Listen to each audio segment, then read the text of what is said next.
This is going to be yet another tribute to one of the unsung heroes of this case, and that's, of course, Freddy Kassab.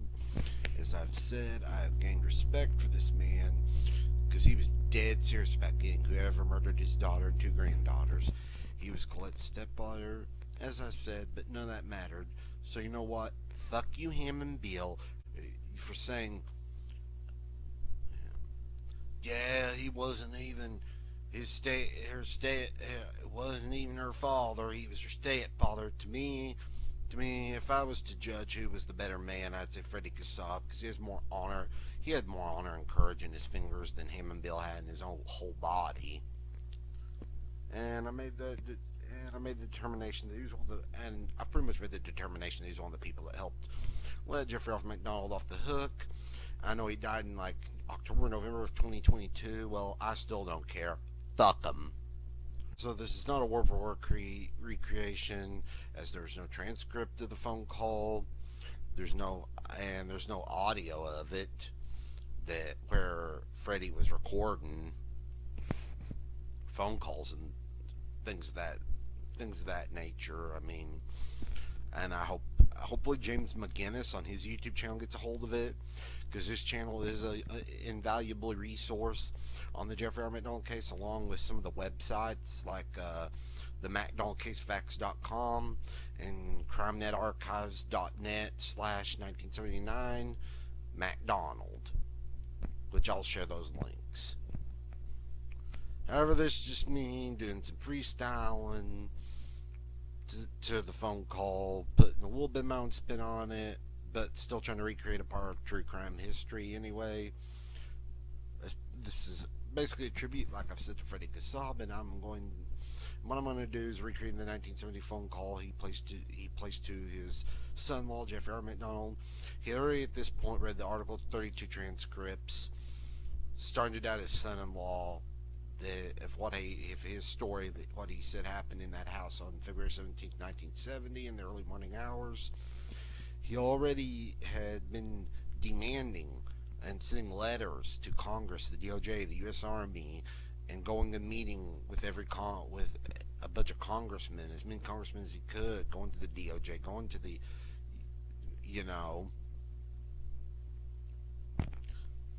and this was around the time this phone call was placed. This is in late 1971, in late 1971, he went to Fort Bragg to the crime scene where he walked through that house. The CID walked him through.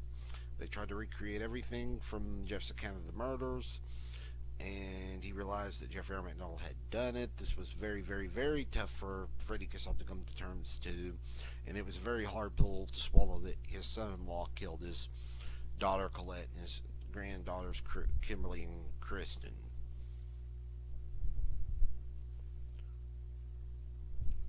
Freddie also then had to convince Mildred that he had done it by this time, and by the time in the summer of 1972, she had convinced her that, Jeffrey MacDonald killed her daughter.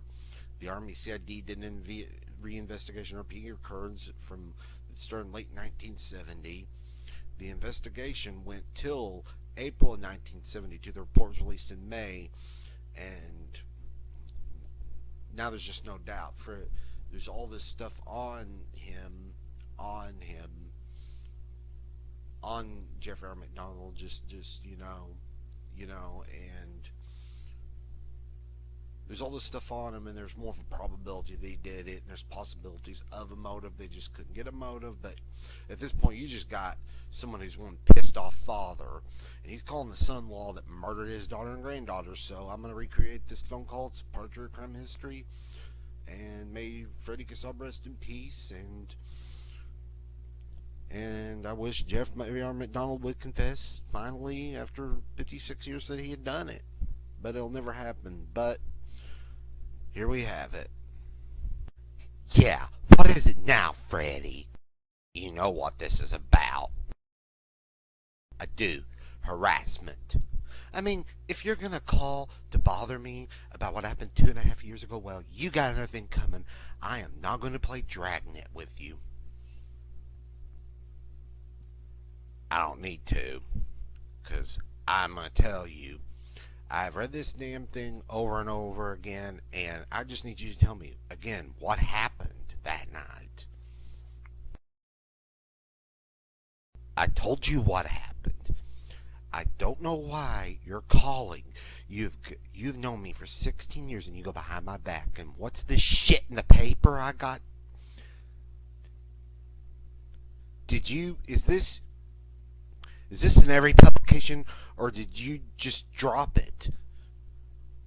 Did you just drop it in this area in the Times to embarrass me? Don't you have any respect? I mean, seriously, you're obsessed with this and you can't move on. As a doctor, I must say that can't be good for, you or Mildred's health. I only wonder about it because I've got the reports. The CID have done a reinvestigation. And I went through that house, Jeff. Your story does not match up. It just does not match up with what you said. It just isn't so.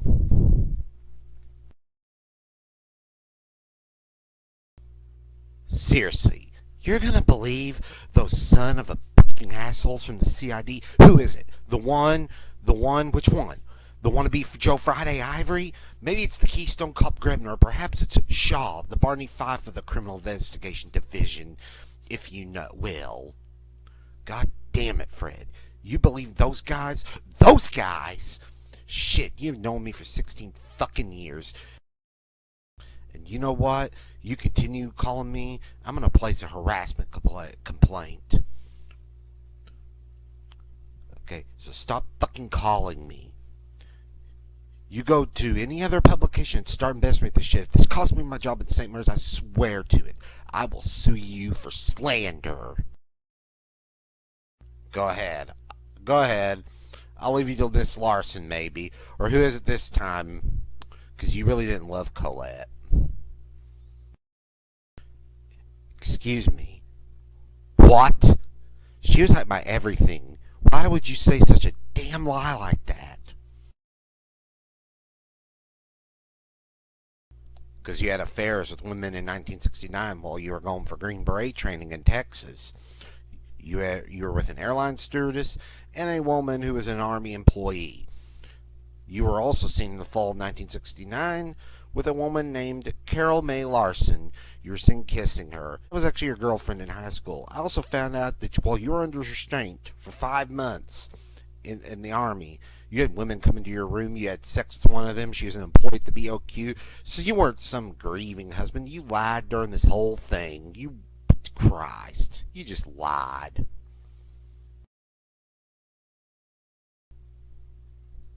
Let me tell you about lies. The only lies are what the Army and the government brainwashed you into believing. You're going to believe?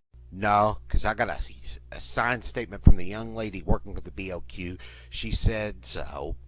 I've had read 4 signed statements by 4 women. We also have done the Donald Kalin's girls too, which Mr. Kalin said you're attracted to Vicky. Well, she's only 19, so that's all fair and legal. But you also took Pamela Sue out for a trip too. And was anything going on with her? Because she was 16. 16. You better hope the FBI doesn't find out anything on her if you did anything, because you'll be going to prison for statutory rape too, my friend.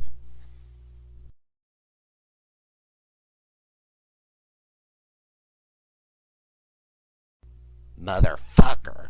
I am done being polite, Freddy. You're gonna hurt a lot of people. You think this is a game? Because you dig, buddy boy. You like to dig. You don't need to be investigating so much. You need to let it rest. Move on. By God, I will never rest until I see you on death row for how you butchered Colette, Kimmy, and Christy. You got my word on that.